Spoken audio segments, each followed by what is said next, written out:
हाय everyone. तो welcome back my channel. And आज हम मूवी एक्सप्लेन करने जा रहे हैं तेरी बातों में ऐसा उलझा जिया। तो आप सबको याद होगा 2011 में एक शो आया था हमारी बहू रजनीकांत। तो ये जो मूवी है मतलब उसी का ही अगर आप कहे डुप्लीकेट कॉपी है। हम आए दिन रील भी देखते हैं इंस्टा इंस्टा पे एफबी पे। तो ये मूवी जो है वो पूरी मूवी जो उसी उसी सीरियल की कॉपी है। तो चलिए शुरू करते हैं। तो हम शाहिद कपूर को देखते हैं जिसका इस मूवी में नाम है आर्यन।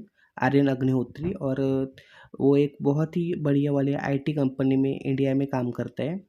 तो जो उसकी मौसी होती है जिसका कैरेक्टर निभाया है डिम्पल कपाड़िया, जो कि एक यूएस में रहती है और वो भी एक कंपनी का मालिक है जो रोबोटिक्स में जो क्षेत्र है तो उसमें वो काम करती है और जो एक रोबोट बनाती है। और वो जो हम ह्यूमन होते हैं, वो जो दिन के ह्यूमन के जो काम होते हैं, तो वो देखना चाहते हैं कि एक रोबोट एक एक आम इंसान की ज़िंदगी जी सकता है क्या, ये एक हेल्प कर सकती है। तो ये पूरा मतलब एक्सपेरिमेंट करती है। वो आर्यन को बुलाती है कि आर्यन यूएस में जाओ। आर्यन चला जाता है यूएस में। तो मौसी तो घर में नहीं होती, लेकिन मौसी उसको बोलती है कि मेरी जो निम्फी है, मतलब जो फ्रेंड फ्रेंड की जो ऐसा कुछ रिलेशन में होती है, वो एक लड़की आती है। तो आर्यन शॉक होते हैं कि अभी ये लड़की कौन है। लेकिन सबसे ज़्यादा जो शॉक की बातें होती है वो है कि जो शिप्रा है, मतलब जो कृति सनन है। तो इन दोनों का मतलब बहुत ही शॉकिंग होता है। जो आर्यन को चीज़ खाने में पसंद होती है वही शिप्रा को पसंद होती है। जो आर्यन किताबें बहुत जो पढ़ता है उसी टाइप के जो किताबें होती है किताबी टाइप के। तो वो भी कृति सन मतलब जो शिप्रा है वो सेम टू सेम। जैसे आर्यन को अगर कोई घूमना जाना है, घूमने के बहुत अच्छे-अच्छे प्लेसेस है, तो वो प्लेसेस ही मतलब शिप्रा। तो अगर हम ये कह सकते हैं कि इन दोनों के जो 36 के 36 गुण एक दूसरे से मिलते हैं। तो आर्यन और शिप्रा ये दोनों बहुत यूएस में मज़े करते हैं, घूमते-फिरते, होटल में जाते हैं, खाना खाते हैं। तो और धीरे-धीरे जैसे ही वक़्त चला जाता है, वक़्त बढ़ता है, तो ये दोनों एक दूसरे को प्यार करते हैं। दोनों प्यार में पड़ते हैं। लेकिन आर्यन को ये थोड़ा अजीब लगता है क्योंकि जो उसकी मौसी होती है तो उसको अभी कैसे बताए कि ये दोनों हम प्यार करते हैं। तो आर्यन थोड़ा कॉन्शियस होता है, लेकिन शिप्रा ओके होती है। तो लेकिन सरप्राइज़ली जो डिम्पल कपाड़िया जो आर्यन की मौसी होती है, तो वो बोलते हैं कि मतलब मुझे पता है कि तुम दोनों एक-दूसरे से प्यार करते हो और ये इसमें कोई बुरी बात नहीं है, ये ओके है। लेकिन जैसे डिम्पल कपाड़िया ये भी बोलती है मौसी कि शिप्रा कोई इंसान नहीं है, ये तो बस एक्सपेरिमेंट था जिसका तुम पार्ट हो।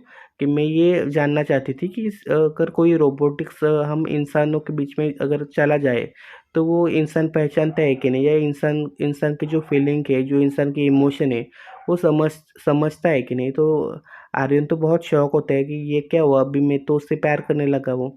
और अचानक से मतलब सरप्राइज़ली जो मतलब आर्यन को समझता है कि शिप्रा कोई इंसान नहीं है, शिप्रा जो है वो एक रोबोट है। तो आर्यन बहुत मतलब डिप्रेशन में जाता है और डिप्रेशन में जाकर वो बोलते हैं कि नहीं मौसी, अब मैं यहाँ से जाता हूँ। लेकिन मौसी बोलते हैं कि तुम मत जाओ, मुझे और एक्सपेरिमेंट करने हैं शिप्रा के साथ, और क्या तुम हेल्प करोगे क्या। लेकिन आर्यन सीधे नो बोलता है क्योंकि उसका दोस्तों बहुत ही बुरी तरह से जो हार्ट ब्रेक होता है, और किसी का भी होगा। अगर हम किसी से प्यार करते हैं और अगर अचानक से हमें पता चले कि वो इंसान मतलब एग्ज़िस्ट ही नहीं करता पूरी दुनिया में, उस इंसान का कोई वजूद ही नहीं है, तो किसी का भी हार्ट ब्रेक होगा। तो आर्यन बोलता है कि नहीं, मुझे इंडिया में जाना है और मुझे थोड़ा वक़्त अकेले अपने साथ गुज़ारना है। आर्यन इधर इंडिया में आ जाता है। इंडिया में जब आता है तो सभी लोग मतलब जो उसके फैमिली के लोग होते हैं, तो वो उसको अभी बोलते हैं आर्यन को कि अभी तुम शादी कर लो, वो लड़की देखते हैं।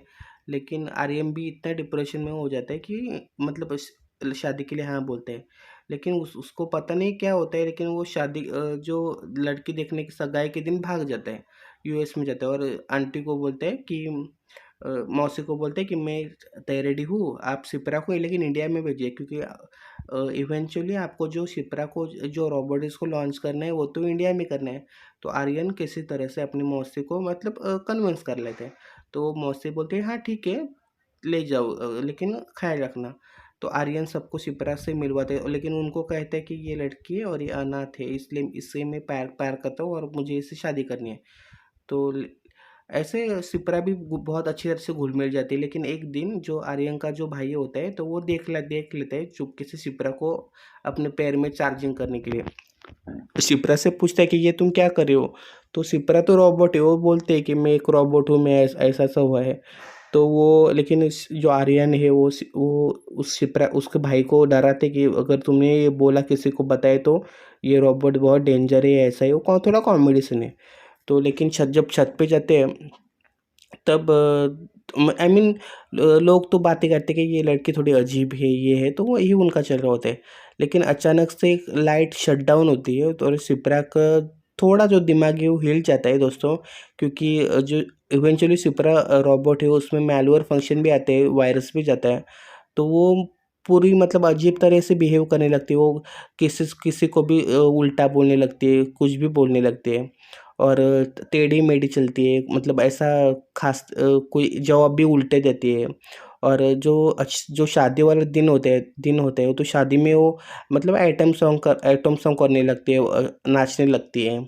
और जो आर्यन के पेरेंट्स से जो रोकने जाते हैं तो उसको ही 2 चाँटे लगाती है। और जो ब्रदर होता है वो आता है तो उसको भी मतलब बुरा-भला बोलता है।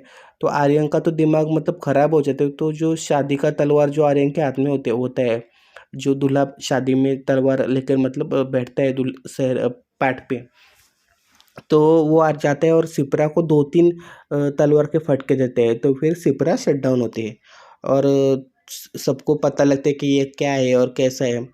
तो मतलब पूरा झोल समझ में आता है। तो आर्यन फिर डिप्रेशन में चला जाता है कि अभी एक बंदी मिली, वो भी कि चाहे कितना कोई कुछ भी कहे, लेकिन जो रोबोटिक्स है वो हमारी इंसान की दुनिया में फिट नहीं हो सकती।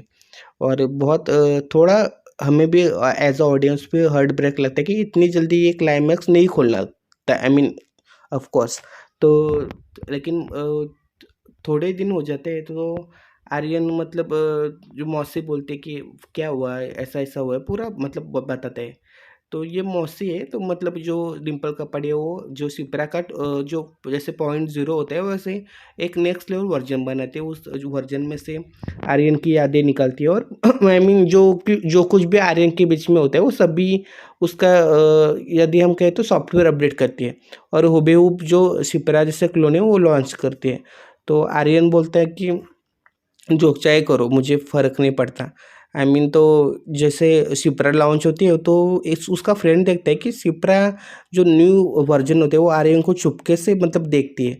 तो आर्यन को वो बताते हैं तो आर्यन बोलते हैं अरे वो तो रोबोट है, वो उसको क्या फीलिंग है, उसको कुछ नहीं है। लेकिन वो बोलते नहीं सही है, लेकिन जैसे ही शिप्रा आर्यन के पास आती है तो आर्यन आई मीन आर्यन से वो मुस्कुराती है और हाय बोलती है।